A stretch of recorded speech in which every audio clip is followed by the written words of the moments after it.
Hello viewers, welcome to golden girl channel. Last வீடியோல ஒரு brother வந்து கமெண்ட் பண்ணியிருந்தாரு. என்னன்னா, அவர் வந்து போத்தீஸ் ஸ்வர்ண மஹால்ல 9290 கோல்ட் ரேட் இருக்கும்போது ஒரு 20 கிராம் வந்து ஒன் டைம் டெபாசிட் பண்ணேன். பட் அதுக்கப்புறம் வந்து 9180 வந்துருச்சு. ஸோ வந்து எனக்கு இது லாஸ் தானே, இதை வந்து என்ன சொல்யூஷன் அப்படின்னு சொல்லிட்டு கேட்டிருந்தாரு. அதே மாதிரி அவர் இன்னொரு டவுட்டும் கேட்டிருந்தாரு. அதாவது மந்த்லி சிட் ஸ்கீம்ல நம்ம எப்படி பிரிச்சு இன்வெஸ்ட்மெண்ட் பண்ணா பேங்கிள்ஸ், இயர்ரிங்ஸ், ரிங்ஸ், செயின் இதெல்லாம் வந்து வாங்க முடியும்.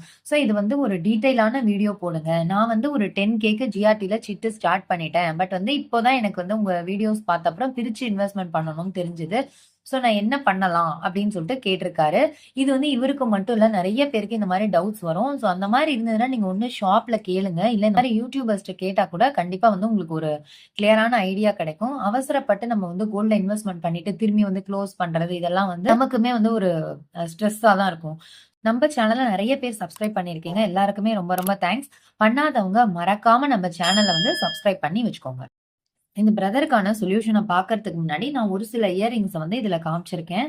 இது வந்து நான் ரீசெண்டா Flipkartல இந்த பாக்ஸ் வந்து பர்ச்சேஸ் பண்ணியிருந்தேன். இதுல என்னன்னா நம்ம எல்லா இயரிங்ஸுமே ஒரே பாக்ஸ்ல வச்சுக்க முடியுது. கொஞ்சம் ஈஸியா இருக்கு நமக்கு ஃபங்க்ஷனுக்கு எடுத்து யூஸ் பண்ணிக்க. இது எல்லாமே எதுக்காகன்னா நான் ஒரு ஷோ பண்றதுக்கோ இல்ல வந்து ஒரு பெருமை பண்றதுக்கோ நான் வந்து இதை காமிக்கல. எதுக்காகன்னா இப்ப இந்த பிரதர் சொன்ன மாதிரி இது எல்லாமே வந்து சிட் ஸ்கீம்ல பர்ச்சேஸ் பண்ணதுதான், வேற வேற இயர்ஸ்ல பர்ச்சேஸ் பண்ணது. இது வந்து நம்ம வீடியோ தொடர்ந்து பாக்குறவங்களுக்கு தெரியும். ஷிட் க்ளோஸ் பண்ணி வாங்கினது. இது வந்து லலிதாது. அண்ட் இது வந்து இது என்னோட பாப்பாக்கு வந்து அப்படியே ஃபர்ஸ்ட் பர்த்டேக்கு வாங்கின இயரிங்ஸ். இந்த ஜிமிக்கி இது எல்லாமே நான் உங்களுக்கு காமிச்சிருப்பேன். அந்த இயரிங் கலெக்ஷன் பார்க்காதவங்களுக்கு அதோட லிங்க் வந்து நான் உங்களுக்கு டிஸ்கிரிப்ஷன்ல தரேன். இது எல்லாமே பாத்தீங்கன்னா ஒவ்வொரு மாசமே வந்து சிட்டு போட்டு ஃபைனலா நமக்கு வந்து 11 மந்த்ஸ் கழிச்சு வாங்கினதுதான். அந்த மாதிரி நம்ம சிட்டு முடிஞ்சு வாங்குறது ஒரு சொல்ல முடியாத ஒரு ஹாப்பினஸ் இருக்கும். சோ அது எத்தனை பேருக்கு இருக்கு அப்படின்றத நீங்க சொல்லுங்க. உங்களுக்கு வந்து இந்த மாதிரி இயரிங்ஸ் வந்து வாங்குறது பிடிக்குமா அப்படின்றதையும் சொல்லுங்க. சோ இப்போ இந்த பிரதர் கேட்ட கேள்விக்கான ஆன்சர் என்ன அப்படின்னு பாத்தீங்கன்னா, இவர் வந்து அந்த 2200 லாஸான்னு கேட்டிருந்தாரு. ஒன் டைம்ல வச்சது அது கண்டிப்பா கிடையாது. ஏன்னா 11 மந்த்ஸ் கழிச்சு பாத்தீங்கன்னா ஒரு கிராமுக்கே வந்து 1000 ஏறி இருக்கும். அப்படி பார்த்தா இவருக்கு 20,000 வந்து ப்ராஃபிட் தான். சோ கோல்டுல வந்து நம்ம இன்வெஸ்ட்மெண்ட் பண்ணிட்டு ரொம்ப அவசரப்படக்கூடாது. அதே நேரம் வந்து பிளக்சுவேஷன் இருக்கும்போது நம்ம வந்து கவலைப்படக்கூடாது. கண்டிப்பா நம்ம ப்ராஃபிட் எடுத்துருவோம் அப்படின்ற நம்பிக்கையோட நம்ம இருக்கணும். அதுதான் நான் சொல்ல வரேன். இவருக்கு மட்டும் இல்ல, வேற யாராவது வந்து இந்த மாதிரி ஒன் டைம் இன்வெஸ்ட்மெண்ட் பண்ணியிருந்தாலும் நீங்க வந்து தைரியமா இருக்கலாம். 11 மந்த்ஸ் கழிச்சு நமக்கு கண்டிப்பா ப்ராஃபிட் தான் வந்து கிடைக்கும். நெக்ஸ்ட் இவர் என்ன கேட்டிருந்தாருன்னா, இவர் வந்து பேங்கிள், ரிங்கு, இயரிங்கு, செயின் எல்லாமே வாங்கணும் அப்படின்னு சொல்லியிருந்தாரு. Monthly 10K ஷீட்ல. ஸோ பேங்கிள பொறுத்த வரைக்கும் நீங்க பாத்தீங்கன்னா ஒரு 2 பவுன் வாங்கினாதான் உங்களுக்கு வந்து கெட்டியா இருக்கும், லைஃப் வரும். ரிங் வந்து 2 to 4 கிராம்ஸ்ல வாங்கிக்கலாம். இயரிங்ஸ் வந்து ஒரு 4 கிராம்ஸ் அண்ட் செயின் வந்து ஒரு 10 to 12 கிராம்ஸ். ஸோ இந்த மாதிரி நீங்க பிளான் பண்ணிக்கலாம். இதை எப்படி வந்து மந்த்லி சிட்டா நம்ம வந்து வாங்கிக்கலான்றத நம்ம பார்க்கலாம். மந்த்லி சிட் வந்து 10K போடுறோம் அப்படின்னா இல்லையா, அதை வந்து இவர் என்ன பண்ணணும்னா போத்தீஸ் ஸ்வர்ண மஹால்லே போடணும். அப்பதான் வந்து இவரால நினைச்ச மாதிரி எல்லாமே வாங்கிட முடியும். அது கூட எப்படின்னா 2Kவா 5 சிட்ஸா வந்து இவர் என்ன பண்ணணும்னா ஒரே நாள்ல ஸ்டார்ட் பண்ணணும். போத்தீஸ் ஸ்வர்ண மஹால்ல என்ன சொல்றாங்கன்னா, இப்ப நீங்க ஆகஸ்ட் மந்த் வந்து ஒன் டைம் ஸ்டார்ட் பண்றீங்கன்னா அடுத்தது செப்டம்பர் மந்த் நீங்க வந்து மந்த்லி ஸ்டார்ட் பண்ணலாம்.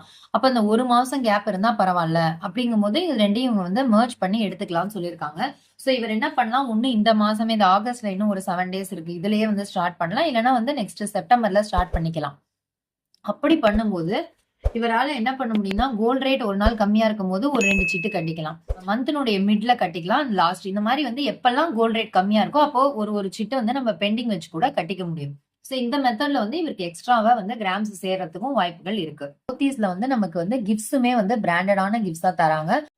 ஒன் டைம் பொறுத்த வரைக்கும் 20% வேஸ்டேஜ் ஃப்ரீ இருக்கு. அண்ட் மந்த்லி சீட்டுக்கு வந்து 18% வரைக்கும் வேஸ்டேஜ் ஃப்ரீ, கிராம் பேஸ்டா வந்து ஆட் ஆகுது. சோ இந்த ஸ்கீம் எல்லாமே நமக்கு வந்து பெனிஃபிட்டா தான் இருக்கும். அதே மாதிரி போத்தில இன்னொரு அட்வான்டேஜ் என்னன்னா, இவரால டிஜி கோல்டுமே வந்து ஸ்டார்ட் பண்ணிக்க முடியும். டிஜி கோல்ட்ல வந்து நம்ம ₹100 இருந்து ஸ்டார்ட் பண்ணலாம். காசு இருக்கும்போது போடலாம். ரேட் வந்து அதிகமா இருக்கிற அன்னைக்கு நம்ம ஸ்கிப் கூட பண்ணிக்கலாம். சோ டிஜி கோல்டு பத்தி தெரியாதவங்களுக்கு நான் போத்தீஸ் டிஜி கோல்டனுடைய அந்த வீடியோ வந்து உங்களுக்கு தனியாவே வந்து போட்டிருக்கேன். சோ அதனுடைய லிங்க் வந்து டிஸ்கிரிப்ஷன்லயும் ஐ கார்ட்லயும் தரேன். இந்த பிரதர் கூட அதை பார்த்துட்டு அதே மாதிரி கூட இவர் ஸ்டார்ட் பண்ணிக்கலாம். இப்போ வந்து இவர் இந்த ஒன் டைம் ஸ்கீம்ல வந்து 20 கிராம் சொன்னார் இல்லையா, அதுல என்ன பண்ணலாம்னா ஒரு 16 கிராம்க்கு வந்து இவர் பேங்கிள்ஸ் வாங்கிக்கலாம். அதாவது 2 பவுனுக்கு. ரிமைனிங் 4 கிராம்ஸ்க்கு வந்து இயரிங் பர்ச்சேஸ் பண்ணிக்கலாம். மந்த்லி சீட் வந்து இவர் 10K பே பண்ண போறாரு அப்படிங்கிற பட்சத்துல இவருக்கு வந்து 10ல இருந்து 11 கிராம்ஸ் வரைக்கும் சேர்றதுக்கான வாய்ப்புகள் இருக்கு. அதுல வந்து இவர் தாராளமா வந்து ஒரு செயின் பர்ச்சேஸ் பண்ணிக்க முடியும். டிஜி கோல்டுல ஒரு 2 கிராம்ஸ் எப்படியாவது இவர் சேர்த்துட்டாரு அப்படின்னா, அதுல வந்து ஒரு ரிங் கூட இவர் பர்ச்சேஸ் பண்ணிக்க முடியும். சோ இவர் எதிர்பார்த்த மாரி bangles, earring, chain and ring எல்லாமே வந்து ஒரே ஷாப்ல நெக்ஸ்ட் ஜூலை மந்த்ல இவர் ஆடி ஆஃபரோட சேர்த்து கூட வந்து இது எல்லாமே இவரால பர்ச்சேஸ் பண்ணிக்க முடியும். கண்டிப்பா நீங்க இந்த வீடியோல இருந்து என்ன தெரிஞ்சுக்கணும்னா, உங்களுக்கு வந்து ஒரு பெரிய நகை வாங்கணும், இல்ல நெறைய நகைகள் எக்ஸ்ட்ராவா வாங்கணும் அப்படின்னா, நீங்க வந்து one time deposit, monthly scheme, digi gold scheme இது எல்லாமே இருக்கிற ஒரு ஷாப்ப சூஸ் பண்ணா மட்டும் தான் வந்து உங்களுக்கு அந்த at the end of the day நீங்க நினைக்கிற மாரி ஒரு பெரிய ஜுவல்லரியோ இல்ல வந்து நெறைய ஜுவல்லரிஸோ எல்லாமே வாங்கிக்க முடியும். இந்த வீடியோ வந்து கண்டிப்பா உங்களுக்கு யூஸ்ஃபுல்லா இருக்கும் அப்படின்னு நினைக்கிறேன். அந்த மாரி இருந்ததுன்னா மறக்காம ஒரு லைக் பண்ணி, ஷேர் பண்ணி, சப்ஸ்கிரைபும் பண்ணுங்க. தேங்க் யூ ஃபார் வாட்சிங்.